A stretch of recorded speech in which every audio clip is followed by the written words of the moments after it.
Hello, students. I had introduced to you the topic life processes. I hope you are clear with just the introductory part. Okay, by now, all of you know that life processes are the activities necessary for maintaining life. And we had also listed the 4 important life processes, isn't it? I hope that's clear to you. Now, today, I'll just introduce to you the first life process that we have listed, that is nutrition. Okay, and its various types. Basically, nutrition is of 2 types, as you have studied in your lower classes: autotrophic and heterotrophic. The word auto itself means self. Tropho refers to food or the act of feeding.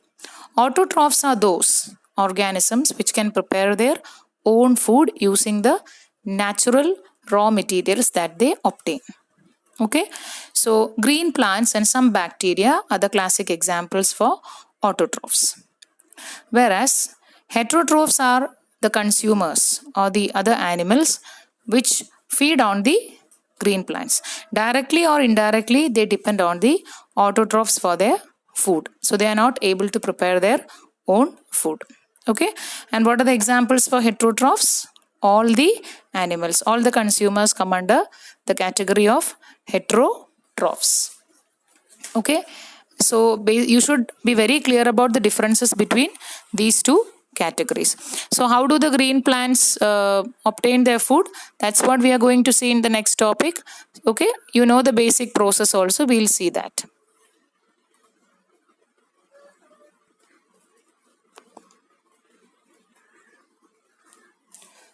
Photosynthesis is the process by which the autotrophs or the green plants prepare their own food. Photo refers to light and synthesis means making or preparation. As you all know, photosynthesis is the process, it's a chemical process by which carbon dioxide and water are used to make carbohydrate.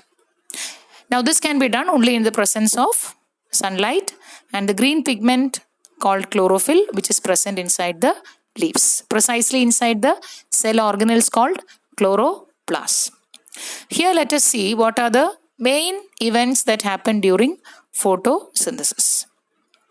Okay, so the first step in photosynthesis is light has to be absorbed, is it not? Where exactly does this take place? It takes place inside the chloroplasts, which are found inside the cells of plants, and these chloroplasts will be more in number in the cells of leaves naturally. Okay, so light has to be absorbed, and that absorption of light is done by chlorophyll pigment, which is present inside the chloroplast. Let us consider the chloroplast to be the kitchens where the food is prepared. So step 1, absorption of sunlight by chlorophyll. That's the role of chlorophyll. Okay, being a pigment, it is able to absorb light. Second step is, using this light or in the presence of this light, water is split into hydrogen and oxygen.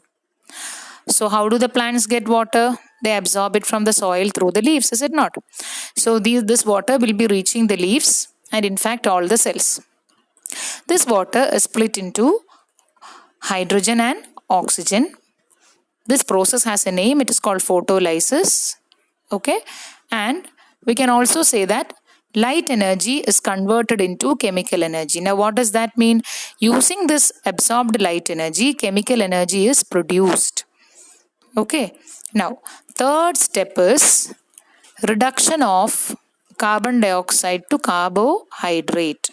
So we have basically 2 raw materials in photosynthesis. Number 1 is water. You've seen what has happened to water. Water is split into hydrogen and oxygen. It is this oxygen that is actually given out by plants. We say that plants give out oxygen during photosynthesis, isn't it? It is this oxygen which comes from water. Now look at the third step. Carbon dioxide, the other raw material, is converted into carbohydrate, that is glucose. Now children, this is only a summary of the actual process, which is very, very complex, that you will be studying in your higher classes. Don't think it is so easy to prepare glucose by plants. Okay, in your syllabus right now you just have only the summary. That's why I'm summarizing it. Step number 1, let me repeat. Absorption of light energy by chlorophyll pigment present in chloroplast. Step number 2, splitting of water into hydrogen and oxygen in the presence of light, and conversion of this light energy to chemical energy. In fact, that chemical energy is ATP. About ATP, I think you are familiar. Now, third step is using that ATP.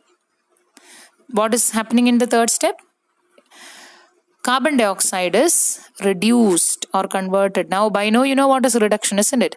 So, carbon dioxide is reduced or converted to carbohydrate. That is the end product.